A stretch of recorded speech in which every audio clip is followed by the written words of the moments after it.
కోపము ఉండడం గొప్ప లక్షణం కాదు.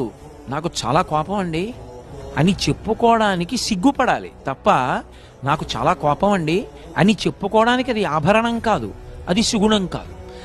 ఎంత తొందరగా దాన్ని గ్రహిస్తే మనిషి అంత వృద్ధిలోకి వస్తాడు. అందుకే కోపము ప్రబల శత్రువు. కోపము మనిషిని అధమాధమైనటువంటి స్థితికి ఈడ్చేస్తుంది.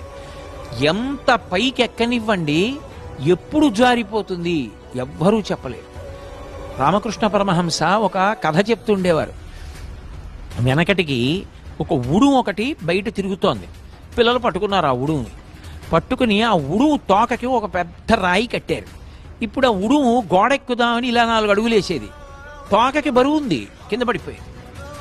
తోకకి బరువున్న కారణం చేత ఉడుము ఎప్పటికీ గోడెక్కలేదు, ఎందుకంటే తోక బరువు. కోపం మనస్సుని